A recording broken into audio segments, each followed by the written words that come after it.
Hana stared at the holographic display floating above the conference table. Numbers and charts filled the air with cold blue light. She was a Veltran, and her scaled skin reflected that light like polished stone. Her people were known across the galaxy for their logic and their skill in war. They did not believe in stories. They believed in facts. The human broke through 3 security checkpoints, Commander Yura said, pointing at the data. Alone, wounded. He saved 17 people before our forces arrived. The other officers around the table nodded. Some looked impressed. Hana felt her jaw tighten. "Permission to speak, Commander?" she asked. Yura gestured for her to continue. The older Velthran's eyes were tired. She had seen many wars. Hana stood and walked to the display. With a wave of her hand, she brought up new data. "This report is 60 years old," she said. "The human in question was never properly examined. We don't know if the story is even true." "There are hundreds of similar reports, said Krell, a massive Korthan warrior sitting at the far end of the table. His species was 3 times the size of any human. "I have fought beside humans. They do not stop. They do not surrender, because they're too weak to fight properly in the first place," Hana replied. She pulled up comparison charts. "Look at the data. Human muscle density is 40% less than Korthan. Their bone structure is fragile compared to my people.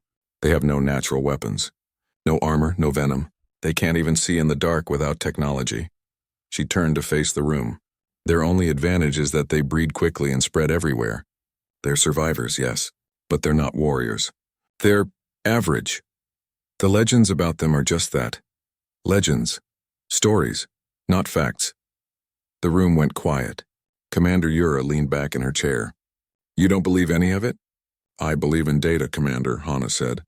"And the data shows that humans are unremarkable. We've elevated them in our minds because they remind us of ourselves. Underdogs, survivors. But in actual combat capability, they rank below 27 other species in the Coalition. And yet the Coalition continues to hire them," Yura said softly. "A mistake based on old propaganda," Hana insisted. She returned to her seat. "We should be investing in proven warriors. Korthan heavy infantry, Velthran tactical units, even Sparix hunters. Not humans," Krell the Korthan laughed. It was a deep, rumbling sound. "You are young, analyst Hana. You have read about war. I have fought in it. There is a difference." Hana felt her scales flush darker, a sign of irritation among her people. "I have analyzed 300 combat scenarios, Warrior Krell. My predictions have been 94% accurate. I don't need to fight to understand fighting, perhaps," Krell said, still smiling. "But you have never fought beside a human." The meeting continued, but Hana barely listened. She was already composing her official report in her mind. 3 days later, she submitted it to the Galactic Council. The title was simple: A Logical Assessment of Human Combat Capability, Separating Myth from Reality. In the report, she laid out her case with careful precision. She compared human physical abilities to 30 other species. She analyzed their equipment, their tactics, their win-loss ratios. Every chart, every graph, every calculation pointed to the same conclusion. Humans were average. The legends were false. The Council was wasting resources. She ended the report with a recommendation: reduce human contracts by 60% and invest in species with proven superior capabilities. 2 weeks later, Commander Yura called her back to the conference room. Hana expected praise. Instead, Yura looked disappointed. "Your report was read by the Council," the commander said, "and?" Hana asked, hopeful. "And they ignored it," Yura replied. "We have a situation developing in the disputed zones. High-risk escort mission. The Council has already approved the team." She pulled up a roster. Hana scanned the names and species. Then she saw it. 2 humans on the list. "No," Hana said immediately. "Commander, my report clearly shows—" "I read your report, analyst," Yura interrupted. "The Council read your report. They hired the humans anyway. But why?" Yura stood and walked to the window.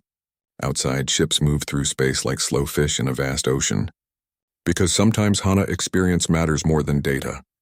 The Council members are old. They've seen humans fight. They trust what they've seen more than what your charts tell them." Hana wanted to argue, but she knew it would be useless. "What is my role in this mission?" "You will observe and document," Yura said. "Consider it a field study. You want to prove humans are overrated? Here's your chance. Go with the team. Watch them in actual combat. Then write a new report based on what you see, not what you calculate. It was a challenge. Hana recognized that, but it was also an opportunity. She would go on this mission. She would observe these humans carefully, and she would prove once and for all that the legends were false. When do we leave? Hana asked. 3 days, Yura said. The transport leaves from Bay 12. Your humans will be there. Hana nodded and left the office. As she walked through the station's corridors, she thought about the mission ahead. She had never actually met a human before. She had studied them, analyzed them, written about them, but she had never stood in the same room as one. She wondered what they would look like. Probably small. Definitely weak. Maybe they would be boastful, trying to live up to their false reputation.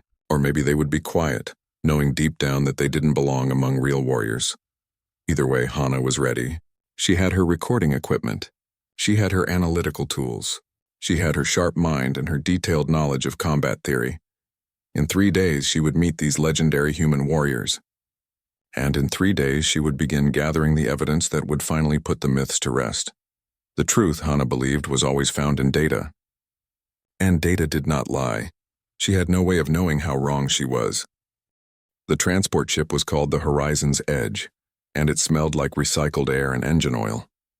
Hana arrived at Bay 12 early, her observation equipment packed carefully in 2 cases. She wanted to see the team assemble. She wanted to watch how the humans interacted with the others. The first to arrive was Krell, the massive Korthan warrior from the council meeting. He nodded to Hana but said nothing. His armor made heavy sounds against the metal floor. Next came 3 Sparix hunters, their thin bodies moving with liquid grace. They spoke to each other in clicks and whistles. Then the humans arrived. Hana had expected. She wasn't sure what she had expected. Maybe something dramatic. Maybe warriors who looked dangerous or impressive. What she got instead was 2 ordinary-looking men in plain gray uniforms. The first human was of average height with dark hair cut very short. His face had several scars, including one that ran from his left eyebrow to his cheek. He carried a large bag over one shoulder and moved with calm, measured steps. His eyes scanned the bay carefully, noting every exit and every person. The second human was younger and slightly shorter. He smiled easily and carried a medical case marked with a red cross symbol. His uniform was identical to the first human's, but he wore it more loosely, more comfortably. You must be Analyst Hana, the younger human said, walking over with his hand extended. I'm Wu Jin, field medic. That's Taeho. He's our combat specialist. Hana looked at the extended hand. She knew this was a human greeting custom. Slowly, she reached out and grasped it. The human's hand was warm and soft.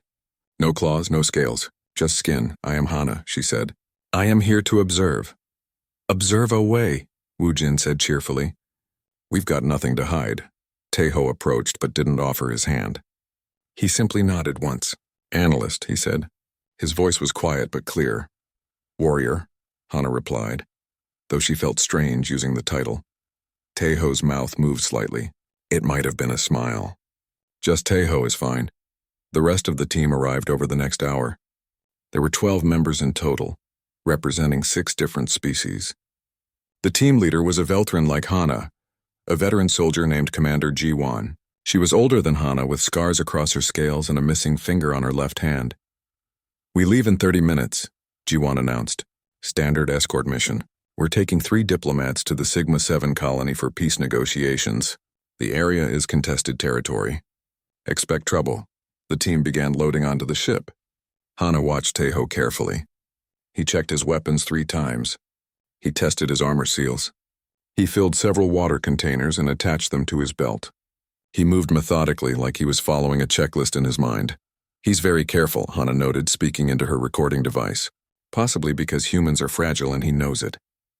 During the flight, which took 6 hours, Hana continued her observations. The humans sat together in one corner of the transport bay. Wu Jin talked constantly, telling stories and making jokes. Taeho mostly listened, occasionally adding a quiet comment. Hana drifted closer, pretending to check her equipment while she listened. And then the entire station lost gravity, Wu Jin was saying. Everyone floating around like confused fish. But did Taeho panic? No. He calmly pushed himself to the emergency controls and fixed it. Meanwhile, I was spinning in circles and trying not to throw up. You did throw up, Taeho said. Minor detail, Wu Jin laughed. One of the Sparix hunters slithered over to them. "Is it true," the hunter asked, "that humans can survive for days without water?" "We can survive about 3 days," Wu Jin said. "But we definitely don't want to. We're pretty miserable after even 1 day." "And you can heal from broken bones?" the Sparix continued. "Eventually," Teho said. "It takes weeks. Sometimes months." The Sparix made a clicking sound of disbelief. "I have heard stories that humans can fight with broken bones. That your bodies ignore injuries." Hana leaned forward, interested in Teho's answer. "Pain hurts us just like everyone else," Teho said quietly. "We're not immune to it. Sometimes we don't have a choice but to keep going anyway." "That sounds like foolishness," Hana said, speaking up from where she stood. "Fighting with injuries only causes more damage." Teho looked at her. His dark eyes were steady and calm. "You're right," he said. "It is foolish. And it does cause more damage, but sometimes staying alive for 1 more minute is worth the damage." "Ridiculous," Hana muttered. Before Teho could respond, Krell's booming voice filled the bay. "Human, Teho! I want to test something." The large Korthan stood and moved to the center of the bay. The ship had a small training area with padded floors. Krell gestured to it. "Fight me," Krell said. "Not to injury. Just a submission. I want to see if the legends are true." Teho didn't move. "I don't think that's a good idea." "Are you afraid?" Krell asked, grinning. "I promise not to hurt you too badly." "It's not that," Teho said. "We're on the same team. We shouldn't." "One match," Krell insisted. "Quick, clean, professional," Commander Jiwan sighed. "If both parties agree, I'll allow it. But Krell, if you injure him before we even reach the mission zone, you'll answer to me." Krell nodded eagerly. Everyone in the bay turned to watch. Hana moved closer, her recording equipment ready. This was perfect. She would capture clear evidence of human physical inferiority. Teho stood slowly. He removed his jacket and handed it to Wu Jin. Underneath, he wore a simple black shirt. His arms were muscular, but not impressively so. Compared to Krell's massive bulk, he looked like a child. They moved to the padded area. Krell took a combat stance, his huge arms spread wide. Teho stood very still, his hands loose at his sides. "Begin when ready," Commander Jiwan said. Krell moved first, lunging forward with his massive arms reaching to grab Teho. It was a straightforward attack, relying on Korthan's strength and size. What happened next took 3 seconds. Teho didn't move back. He moved forward, slipping under Krell's reach. His hand struck Krell's elbow joint. His foot swept behind Krell's knee. His body twisted, using Krell's own momentum against him. The massive Korthan warrior crashed onto his back with a sound like thunder. Teho stood over him, breathing normally. "Submission?" Krell laughed from the floor. "Submission. By the void, that was fast." The bay was silent. Hana checked her recording to make sure it had captured everything. It had. "Technique over strength," Wu Jin said proudly. "Teho's been studying combat for 20 years. "Lucky strike," Hana said, but her voice sounded uncertain even to herself. Krell climbed to his feet, still grinning. He clasped Teho's shoulder with one massive hand. "I like you, human. When the fighting starts, I want you beside me." Teho simply nodded.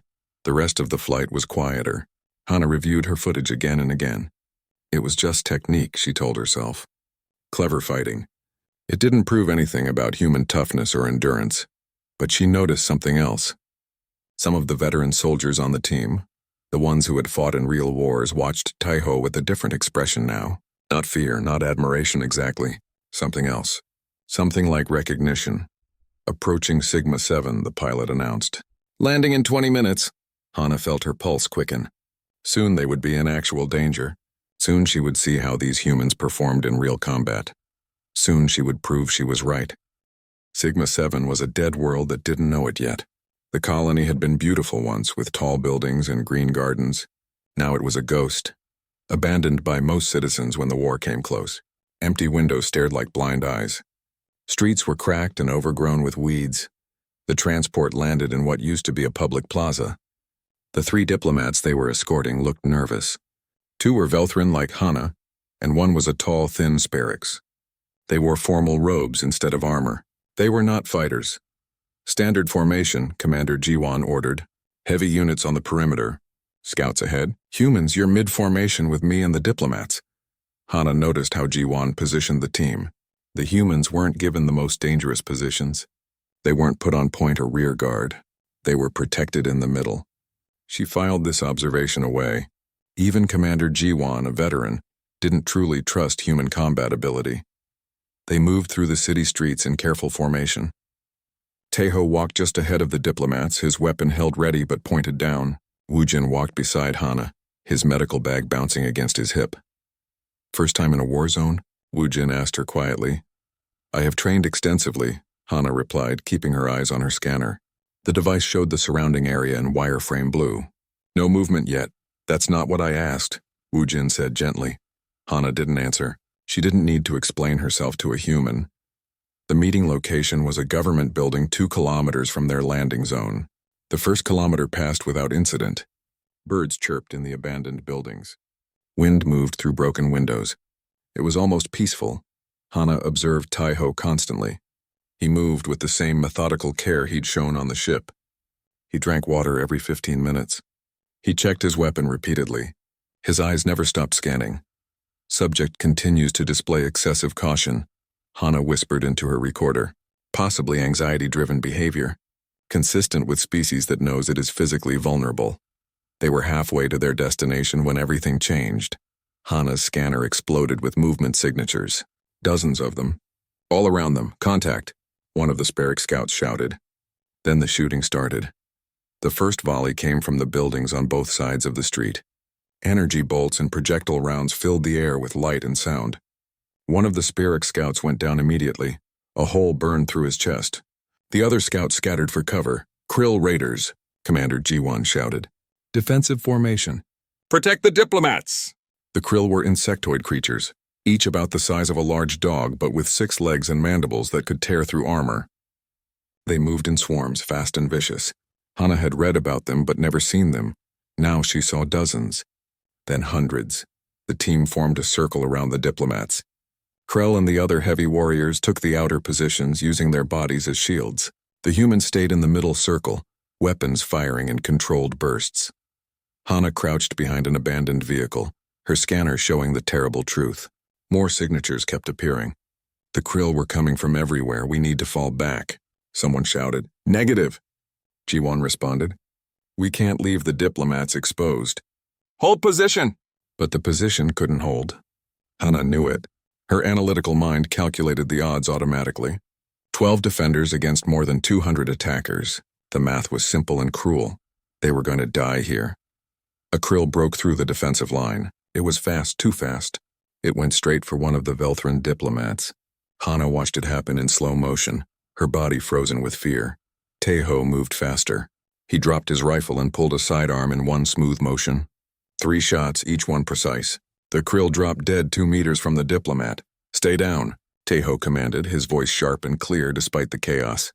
The battle continued. Hana's people were good fighters, trained and disciplined. But there were too many Krill. Krell was wounded, a deep cut across his shoulder. 2 more team members were down, not moving. Hana's scanner chirped. She looked at it and felt her hearts freeze. A building 3 blocks away showed signatures. Human signatures, the diplomats. They'd been separated from the group during the fighting. "Commander," Hana shouted. "The diplomats. They're trapped in a building to the east." G1 looked at her scanner, then at the battlefield around them. Her face showed the same calculation Hana had already made. "They couldn't fight through this swarm. They didn't have the numbers. All units fall back to the transport," G1 ordered. "We'll circle around and—" "There's no time," Taeho said quietly. He was reloading his rifle, his hands moving with practiced speed. "The Krill will find them in minutes." "We can't reach them," G1 said. "Look at the scanner. There are at least 40 hostiles between us and that building." "I can reach them," Taeho said. Everyone stared at him. Even in the middle of combat, that statement made them stop. "That's suicide," Hana said. The words came out automatically. "My analysis shows a 97% casualty probability for a single unit attempting that route." Taeho looked at her. His face was calm, almost peaceful. "Probably." "Taeho, no," Woojin said. His usual cheerfulness was gone. "We need a better plan." "There isn't a better plan," Taeho replied. He checked his ammunition. "I've got enough rounds for the approach. I can get them out." "You'll be killed," Commander G1 said. It wasn't an argument. It was a statement of fact. "Maybe," Taeho said. He looked at the building where the diplomats were trapped. The distance was about 200 meters, but it might as well have been 200 kilometers. The streets were swarming with krill. But maybe is better than definitely. If I don't go, they definitely die. Human logic is defective, Hana muttered, but she felt something strange in her chest. Not agreement. Not understanding. Something else. Taeho turned to Woojin and handed him his identification tags. 20 minutes, he said. Woojin took the tags. His hands were shaking. 20 minutes, he repeated. Then he pulled extra ammunition from his own belt and pressed it into Taeho's hands. Make it 30. You're always late. Taeho smiled. It was the first real smile Hana had seen from him. 30 then. He moved to the edge of their defensive position. Commander Jiwon grabbed his arm. This is insane, she said. Yes, Taeho agreed. Will you cover my initial advance? Jiwon stared at him for a long moment. Then she nodded. On your mark. Taeho took 3 deep breaths. Hana watched him through her recorder. She saw his hands tighten on his weapon. She saw his jaw clench. She saw him do something strange. He closed his eyes for just a moment, his lips moving silently. Then his eyes opened. Mark, he said. The team opened fire, creating a brief gap in the krill swarm. Taeho ran forward into the gap. He didn't run like someone trying to survive. He ran like someone who had already accepted death and decided it didn't matter. Hana activated her observation drones, small flying cameras that would follow Taeho and record everything. She had to see this. She had to know. She watched her scanner as Taeho's signature moved deeper into the swarm of krill markers. Alone, surrounded, moving forward. This is crazy, Woojin whispered beside her. This is absolutely crazy. It's human, Krell said from where he sat, pressing a cloth against his wounded shoulder. His voice was respectful. I've seen it before. They go anyway. They always go anyway. Hana watched the screen. Her analytical mind was screaming that this was illogical, wasteful, doomed to fail. But another part of her mind, a part she usually ignored, whispered something different. It whispered, brave. She pushed the thought away and focused on her observations. She would record what happened next. She would document the failure of human tactics. She would prove with video evidence that the legends were false. She had no idea what she was about to witness. Hana's drones followed Taeho through the ruined streets. The video feeds appeared on her handheld screen in multiple windows, showing different angles of the same nightmare. She had never seen anything like what she was watching. The first engagement happened 30 meters from the defensive line. 3 krill came at Taeho from a side alley. He killed 2 with precise shots and the third with a knife as it leaped at him. The blade caught it midair, and Taeho used its momentum to throw it into a wall. He kept moving forward. No hesitation. No stopping to celebrate the kill or check for more threats. Just forward. His heart rate is elevated, Hana said, reading the medical data her drones collected. 140 beats per minute. That's dangerous for humans. That's his resting combat rate, Woojin said quietly, watching over her shoulder. Wait until the adrenaline really kicks in. 50 meters. A group of 6 krill blocked the street ahead. Taeho didn't slow down. He threw something, a grenade, and ran toward them even as it exploded. He emerged from the smoke with his rifle firing. The krill scattered. 4 died. 2 escaped. Hana noticed something. Taeho wasn't trying to kill every enemy he saw. He was killing the ones in his path and avoiding the rest. It was efficient. Logical even. Heart rate 160, she reported. 70 meters. This was where things changed. A krill shot him. Hana saw it happen on her screen. The energy bolt caught Taeho in his left shoulder, spinning him around. He stumbled, went down on one knee. He's hit, Hana said.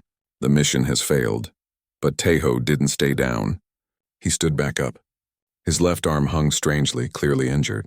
He switched his rifle to his right hand and kept moving forward. What is he doing? Hana asked. He's injured. He should retreat. He said 20 minutes, Woojin replied. His voice was tight with worry. He's got 19 left, 100 meters. Taeho was halfway to the building. His medical readings on Hana's screen were getting worse. The shoulder wound was bleeding. His heart rate was now 180 beats per minute. His body temperature was rising. This is beyond safe limits, Hana said. His body should be shutting down. Humans don't shut down, Krell said from behind her.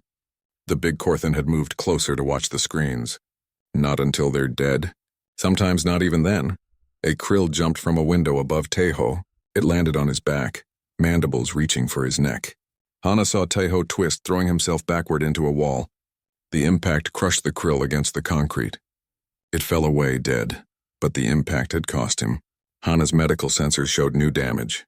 Possibly cracked ribs, 120 meters. Teho's rifle clicked empty. He dropped it and drew his sidearm without breaking stride. The weapon was smaller, less powerful. 4 krill charged him from a collapsed storefront. He killed them all. 1 shot each. 4 bodies. Heart rate 190, Hana whispered. Adrenaline levels are toxic. He should be having a heart attack. He will, Wu Jin said softly. Later, if he survives. 150 meters. Teho was breathing hard now. Hana could see it in the way his chest moved. His left arm was useless, hanging at his side. Blood soaked his uniform. His sidearm clicked empty. He dropped it and drew a knife. He's out of ammunition, Hana said. Now he'll have to retreat. But Teho kept moving forward. A krill attacked from his right. He killed it with the knife. Another from his left. He killed that one too. The blade moved in his hand like it was alive, like he had been born holding it. Heart rate 200, Hana said. Blood pressure critical. Pain receptors are overloading. 170 meters. More krill came. Teho was slower now, visibly wounded. His movements were still precise, but they took more effort. He killed 2 more. A third got through his defense and slashed across his right thigh. Fresh blood appeared. He stumbled but didn't fall. He killed the krill with a reverse grip on his knife and limped forward. Why isn't he stopping? Hana demanded. He's going to die. Because they'll die first if he does, Wu Jin said simply. 190 meters. Teho reached the building where the diplomats were trapped. A group of krill were trying to break down the door. There were at least 8 of them. Teho attacked them from behind. They didn't expect it. Why would they? A single wounded human should not be a threat. He killed 3 before they realized he was there. The other 5 turned on him. Hana watched as he fought them in close combat, his knife flashing. It was not beautiful. It was not graceful. It was desperate and brutal and efficient. He killed them all. But the last one wounded him again, a slash across his chest. Teho stood in front of the door, breathing in ragged gasps. His uniform was more blood than cloth. His left arm hung useless. His right leg barely supported him. His heart rate was 210 beats per minute. And then Hana saw something on the video feed that made her breath catch. More krill were coming. A lot more. They had sensed the fight and were converging on the building. He can't fight them all, Hana said. There are too many. Teho seemed to realize this too. He looked at the door behind him. The door he needed to open. The diplomats he needed to protect. Then he looked at the approaching swarm. He put his back to the door and raised his knife. He was going to stand there. He was going to fight until they overwhelmed him. He was going to die defending a door while trying to open it. Hana's analytical mind calculated the time until his death. Approximately 90 seconds. But then the door opened from inside. The 3 diplomats stared out at him in horror. They saw the blood. They saw the bodies. They saw Teho standing like a broken wall between them and death. Run, Teho said to them. His voice was hoarse but clear. Go, now! The Space Orcs diplomat stood frozen in fear. The 2 Velthrin grabbed him and pulled him forward. Teho moved with them, somehow still fighting. He killed 2 more krill that got too close. He pushed one of the diplomats down as an energy bolt flew over their heads. He was fighting and protecting at the same time. Hana had never seen anything like it. The distance back to the team was 200 meters. Teho half-walked, half-dragged the diplomats. When one of them fell, he picked them up. The Space Orcs diplomat was larger than Teho, but he carried him anyway. His right leg was bleeding badly. His chest wound was deep. Heart rate 220, Hana reported. Her voice was shaking. This is lethal. This should be lethal. 100 meters from safety. Teho was shot again, this time in his right side. He went down. The diplomat screamed, but Teho stood up. He grabbed the 2 smaller diplomats and pushed them forward. He lifted the Space Orcs onto his shoulders and started walking again. Hana heard his voice through the drone microphones. He was talking to the diplomats. Calm words, gentle words. Almost there, he said. You're going to be fine. Keep moving. Just a little further. He was dying and he was comforting them. It made no sense. It defied all logic. 50 meters. The team opened fire, clearing a path. Tejo walked through it, carrying the Sparix, protecting the other two diplomats with his body. 20 meters. He was limping badly. Each step looked impossible. 10 meters. He reached the defensive line and carefully lowered the Sparix to the ground. He made sure all 3 diplomats were behind cover. He checked each of them for injuries. Only then did he collapse. Wu Jin was there immediately, his medical equipment already out. "I've got you," he said. "I've got you, Tejo. Stay with me." Commander Jiwan ordered immediate evacuation. The team fell back to the transport ship, carrying their wounded. Hana walked in a daze, her eyes still on her screen, replaying the footage. She had watched a human walk 200 meters through enemy fire. She had watched him fight with wounds that should have killed him. She had watched him keep moving when his body should have stopped. The data was there. The recordings were clear. The medical readings were accurate and none of it made sense. On the transport, as they flew away from Sigma 7, Hana sat beside Wu Jin. He was working on Tejo, his hands moving quickly, efficiently. Blood was everywhere. "Will he live?" Hana asked. Wu Jin didn't look up from his work. "Yes," he said. "He always does. But the injuries will heal," Wu Jin interrupted. "I've patched him up from worse.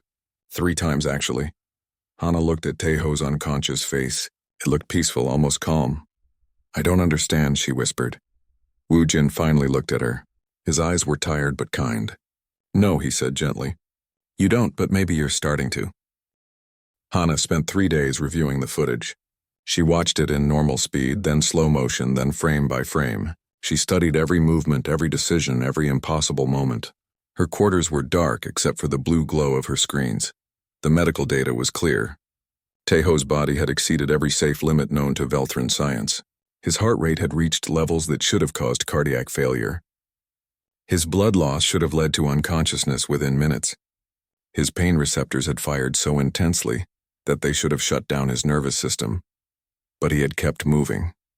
For 23 minutes he had kept moving. Hana tried to write her report. She started it 6 times and deleted it 6 times. The words wouldn't come. Every time she tried to explain what happened, it sounded like fiction, like the legends she had mocked. On the 4th day, Wu Jin found her in the observation deck. She was staring out at the stars, her reflection ghostly in the transparent steel. "Tejo's awake," Wu Jin said. "He's been asking about the diplomats." "They're fine," Hana replied automatically. "Minor injuries. They'll fully recover." "That's good," Wu Jin said. He stood beside her, looking out at the same stars. "You've been watching the footage." It wasn't a question. "Yes, and?" Hana was quiet for a long moment. "I don't understand it," she finally said. "The data is clear. What he did was impossible. But he did it anyway." "Welcome to working with humans," Wu Jin said with a tired smile. "We specialize in doing impossible things. But why?" Hana turned to face him. Why would he risk his life like that? For diplomats he didn't know? For a mission that wasn't even critical to his survival? Wu Jin thought about this. "Because they needed help," he said simply. "And he could provide it. That's enough for most humans. That's not logical." "No," Wu Jin agreed. "It's not. But logic isn't everything. Sometimes you need something else. Something that says, this matters more than my safety. This matters more than the odds. This matters, so I'll do it anyway." He patted her shoulder gently and left. Hana stood alone in the observation deck for another hour, thinking. On the 5th day, she went to the medical bay. Tejo was awake, sitting up in bed. His chest was wrapped in bandages. His left arm was in a sling. He looked pale and tired, but his eyes were clear. "Analyst Hana," he said when he saw her. "Come in." She entered slowly, feeling strangely nervous. "I wanted to. I came to see how you were healing." "Slowly," Tejo said. "But Wu Jin says I'll be fine. No permanent damage this time." "This time," Hana repeated. "You've done this before." "A few times," Tejo admitted. "It's part of the job." Hana sat in the chair beside his bed. She had her recording device but didn't activate it. This conversation was just for her. "I watched the footage," she said. "All of it. Multiple times, and I don't understand," Hana said honestly. "I don't understand how you survived. I don't understand why you went in the first place. I don't understand humans at all." Tejo smiled slightly. "That's fair. We don't always understand ourselves. The data says you should have died, Hana continued. Your body was breaking down. Your injuries were severe. Your ammunition ran out. Everything was against you. Yes, Taeho said simply, so why did you keep going? Taeho looked out the window at the stars. He was quiet for a long time. When he spoke, his voice was soft. Because stopping meant they died, he said. And I wasn't ready to accept that. But you could have died yourself. Yes, that's not logical. No, Taeho agreed. He looked back at her. But it's human. Logic is important. Strategy is important. Calculation is important. But sometimes you need to look at the impossible and say, I don't care. I'm going anyway. Hana felt something shift in her understanding. It wasn't data. It wasn't analysis. It was something deeper. You were afraid, she said. It wasn't a question. She had seen his heart rate, his stress hormones, the entire time. You were terrified. Every second, Taeho confirmed. Fear is healthy. It keeps you alert. It makes you careful. Then how did you move forward? Because fear tells you about danger, Taeho said. It doesn't tell you what to do about it. That's what courage is. It's not the absence of fear. It's doing what needs to be done despite the fear. Hana thought about her own fear during the battle. She had frozen.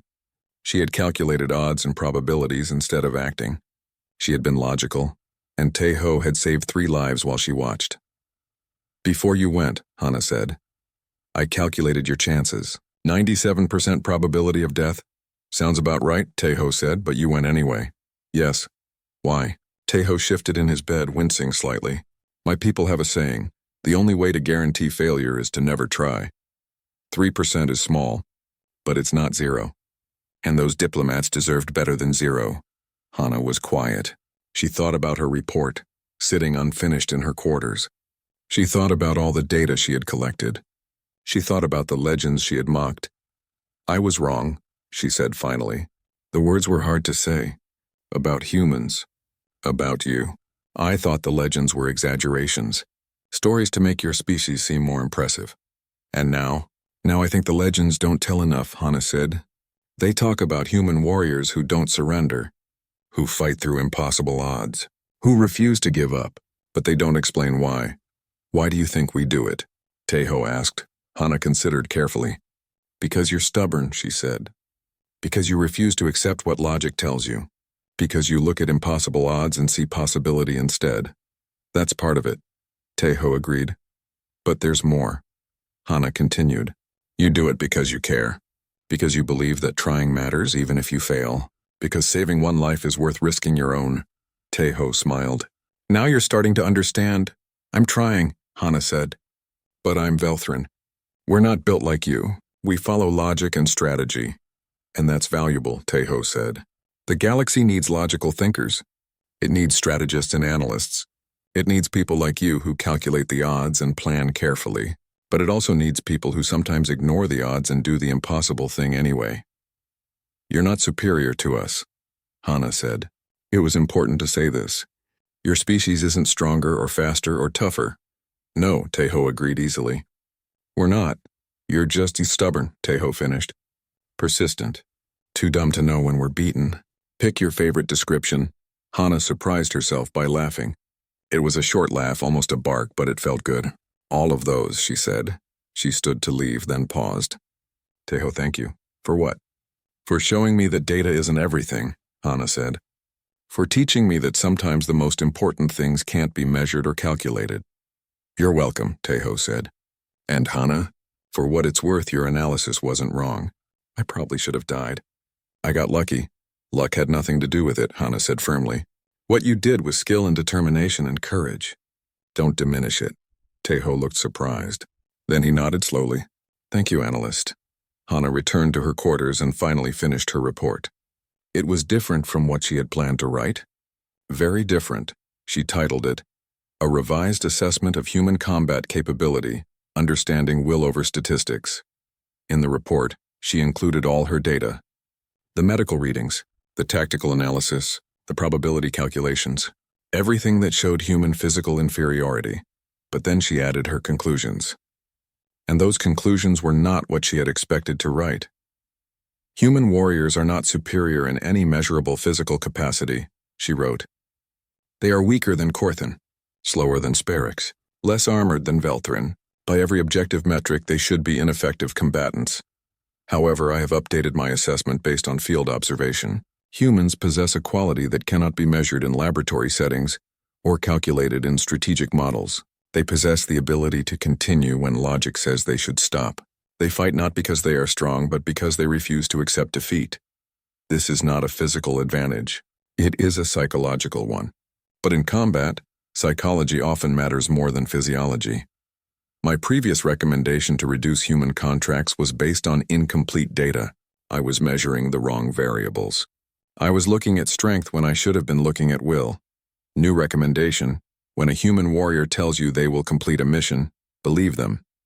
They may not be the strongest or fastest or most efficient, but they will not stop trying until they succeed or die. For most missions, this reliability is more valuable than superior physical capabilities.